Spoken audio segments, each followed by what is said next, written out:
Hello दोस्तों, I am नवीन और इस वीडियो में मैं करने वाला हूँ क्लास 8 का क्वेश्चन जो कि मैंने चैप्टर कंपेयरिंग क्वांटिटी या फिर मैं बोलूँ परसेंटेज एंड इट्स एप्लीकेशन से लिया है। तो चलिए शुरू करते हैं। देखिए समय हमें दिया है और dealer makes a profit of 20% even after giving a 10% discount on the advertised price of a scooter. What was the advertised price if he makes a profit of ₹7,500 on the sale of the scooter. तो देखिए समय हमें ये बताया है कि एक dealer 20% का प्रॉफिट कमा रहा है 10% डिस्काउंट को देने के बाद एडवर्टाइज प्राइस पर एक स्कूटर के। तो क्या एडवर्टाइज प्राइस होगा अगर वो प्रॉफिट कर रहा हो 7,500 रुपये का स्कूटर को सेल करने पर।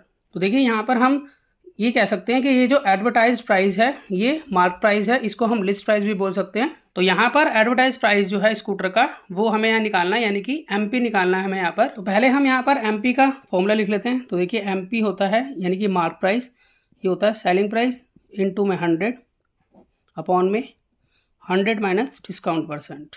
अब अगर हम सम में देखें तो हमें यहाँ पर एसपी तो गिवन ही नहीं है, ठीक है। डिस्काउंट परसेंट हमें गिवन है जो कि है हमारा यहाँ 10%। तो अभी फिलहाल मैं इस फॉर्मूले को डब्बे में डाल लेता हूँ। अब इस फॉर्मूले को लगाने के लिए तो मुझे एसपी चाहिए, एसपी मतलब सेलिंग प्राइस। तो सेलिंग प्राइस का फॉर्मूला मैं लिख लेता हूँ। तो सेलिंग प्राइस का फॉर्मूला होता है कॉस्ट प्राइस इंटू में 100 प्लस प्रॉफिट परसेंट, क्योंकि यहाँ पर तो प्रॉफिट हो रहा है तो इसलिए प्रॉफिट परसेंट वाला फॉर्मूला यूज़ करेंगे, और अपॉन में 100। तो अब अगर हम यहाँ देखें इस फॉर्मूले में भी हमें कॉस्ट प्राइस तो पता ही नहीं है, ठीक है। तो हमें पहले कॉस्ट प्राइस पता करना पड़ेगा, यानी कि हमारी प्रायोरिटी क्या है, पहले कॉस्ट प्राइस पता करने की। जब हम कॉस्ट प्राइस को पता कर लेंगे तो हम सेलिंग प्राइस निकाल पाएंगे, और जब हमारा सेलिंग प्राइस आ जाएगा तो हम मार्क प्राइस निकाल पाएंगे। तो अब कॉस्ट प्राइस कैसे पता करें, तो हमें हमेशा ध्यान रखना है कि हमारा प्रॉफिट परसेंट और लॉस परसेंट हमेशा कॉस्ट प्राइस पे कैलकुलेट होता है। तो यहाँ कॉस्ट प्राइस हमें मालूम ही नहीं है तो मैं उसे एक्स मान लेता हूँ।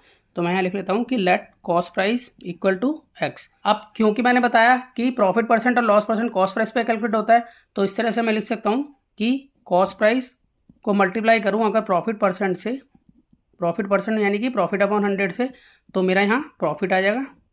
अब देखिए इसमें से क्या क्या चीज़ें मुझे मालूम है, जैसे कि प्रॉफिट परसेंट है ये, तो प्रॉफिट परसेंट देखिए हमें मालूम है कि 20% है। कॉस्ट प्राइस को मैंने एक्स माना हुआ है, और प्रॉफिट भी मुझे मालूम है कि कितना प्रॉफिट हो रहा है उसे 7,500 का। तो यहाँ से मैं एक्स की वैल्यू को कैलकुलेट करूँगा जिससे कि मुझे कॉस्ट प्राइस पता चलेगा। यहाँ एक्स जो है कॉस्ट प्राइस की जगह पर मैं एक्स रखूँगा, मल्टीप्लाई प्रॉफिट यानी कि 20 अपॉन में 100 इक्वल टू प्रॉफिट जो है वो है 7,500। तो यहाँ पर हम कट कर लेते हैं, 21 जा 20 और 25 जा 100।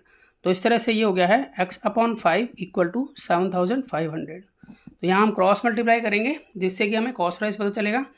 तो x1 जा x और 75,000 इंटू 5 करेंगे तो हमारे पास आएगा 37,500। तो ये हमारा आ गया है कॉस्ट प्राइस। अब हमारा कॉस्ट प्राइस आ चुका है तो हम यहाँ पर सेलिंग प्राइस का फॉर्मूला लगाएंगे और सेलिंग प्राइस निकालेंगे, उसके बाद हम मार्क प्राइस निकालेंगे। तो सेलिंग प्राइस का फॉर्मूला मैं लिख लेता हूँ। तो सेलिंग प्राइस होगा कॉस्ट प्राइस, कॉस्ट प्राइस मतलब यहाँ 37,500 इंटू में 100 प्लस प्रॉफिट यानी कि 100 प्लस, अब प्रॉफिट था हमारा 20 तो 20 अपॉन में 100, और यहाँ पर हम इसको सॉल्व कर लेते हैं।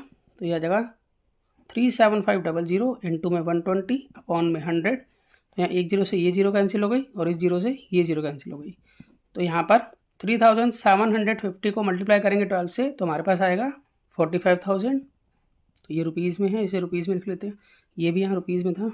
अब हमें यहाँ पर सेलिंग प्राइस पता चल चुका है, ठीक है। तो अब हम यहाँ पर मार्क प्राइस निकाल सकते हैं। तो मार्क प्राइस का फॉर्मूला मैं लिख लेता हूँ कि मार्क प्राइस होता है सेलिंग प्राइस इंटू में 100 अपॉन में 100 माइनस डिस्काउंट परसेंट।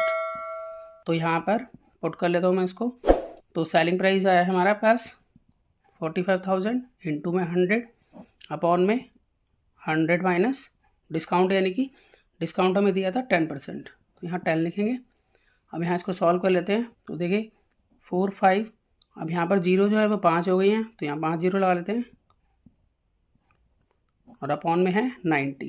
तो यहाँ जीरो से जीरो ये कट हो जाती है, और 45 जो है 90 पे 5 पे आएगा, तो हम यहाँ पे 5 लिख लेते हैं, आगे रही 4 जीरो। तो इस तरह से हम कह सकते हैं कि 50,000 जो है वो स्कूटर का मार्क प्राइस होगा। मैं यहाँ पर मेंशन कर देता हूँ कि मार्क प्राइस ऑफ स्कूटर ₹50,000।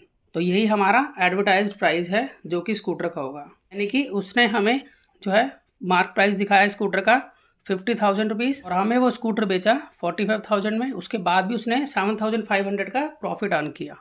तो मैं आशा करता हूँ कि आपको सम समझ में आया होगा। इसी तरह के बहुत से सम्स क्लास 8th के लिए पहले से अपलोड है, आप उन्हें देख सकते हैं। तो मिलते हैं नेक्स्ट वीडियो में और नए सम के साथ, तब तक के लिए गुड बाय।